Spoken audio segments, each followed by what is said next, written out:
ഈശോമിശിഹായ്ക്ക് സ്തുതിയായിരിക്കട്ടെ. ഭജനദീപത്തിലേക്ക് ഏവർക്കും സ്വാഗതം. ഈ പുതിയ പ്രഭാതത്തിൽ ദൈവത്തിൻ്റെ വലിയ കൃപയിലേക്ക് എല്ലാ പ്രിയപ്പെട്ടവർക്കും സ്വാഗതം. നമ്മുടെ ഇന്നത്തെ ദിവസം ദൈവകരങ്ങളിൽ സമർപ്പിച്ചുകൊണ്ട് നമുക്ക് ഒരുമിച്ച് പ്രാർത്ഥിക്കാം. പ്രാർത്ഥന തുടങ്ങുന്നതിന് മുമ്പായി ഇന്നത്തെ വചനം നമുക്ക് കേൾക്കാം. സങ്കീർത്തനം 143:8. രാവിലെ നിന്റെ കരുണയെക്കുറിച്ച് എന്നെ കേൾപ്പിക്കണമേ. ഞാൻ നിന്നിൽ ശരണപ്പെടുന്നു. ഞാൻ നടക്കേണ്ടുന്ന വഴി എന്നെ അറിയിക്കണമേ. ഞാൻ എൻ്റെ പ്രാണനെ നിന്റെ അടുക്കിലേക്ക് ഉയർത്തുന്നു. സ്വർഗസ്നായ പിതാവേ, അവിടുന്ന് ഞങ്ങൾക്ക് നൽകിയ ഈ പുതിയ ദിവസത്തിനായി നന്ദി പറയുന്നു.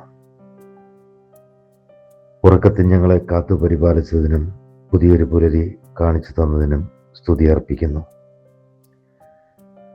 കർത്താവേ, സങ്കീർത്തനക്കാരൻ പറഞ്ഞതുപോലെ ഈ പ്രഭാതത്തിൽ അവിടുത്തെ കരുണ ഞങ്ങളെ അറിയിക്കണമേ. ഇന്ന് ഞങ്ങൾ പോകുന്ന വഴികളെല്ലാം അവിടുത്തെ സാന്നിധ്യം കൂടെ ഉണ്ടാകണമേ. ഞങ്ങളുടെ ജോലിയിലും കുടുംബത്തിലും പഠനത്തിലും അവിടുത്തെ അനുഗ്രഹം ചൊരിയണമേ. തളർന്നു പോകുമ്പോൾ ഞങ്ങളെ താങ്ങണമേ. ഭയപ്പെടുമ്പോൾ ധൈര്യം നൽകണമേ. ഇന്ന് ഈ പ്രാർത്ഥന കേട്ടുകൊണ്ടിരിക്കുന്ന ഓരോ മക്കളെയും അവിടുന്ന് പേരെടുത്ത് ചൊല്ലി അനുഗ്രഹിക്കണമേ. അവരുടെ സങ്കടങ്ങൾ സന്തോഷമായി മാറ്റണമേ. കർത്താവെ, അവിടുന്ന് കാണിച്ചു തരുന്ന ശരിയായ വഴിയിലൂടെ ഇന്ന് ഞങ്ങൾ നടക്കാൻ സഹായിക്കണമേ. നമ്മുടെ ഈ ചെറിയ കൂട്ടായ്മയെ ദൈവം അനുഗ്രഹിക്കട്ടെ.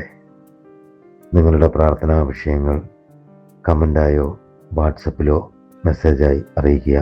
ഞങ്ങൾ തീർച്ചയായും നിങ്ങൾക്ക് വേണ്ടി പ്രാർത്ഥിക്കും. ദൈവം എല്ലാവരെയും സമർത്ഥമായി അനുഗ്രഹിക്കട്ടെ. ഈ പ്രാർത്ഥന നിങ്ങൾക്ക് ഇഷ്ടമായാൽ മറ്റുള്ളവരിലേക്ക് ഷെയർ ചെയ്യുക. ചാനൽ സബ്സ്ക്രൈബ് ചെയ്യുക.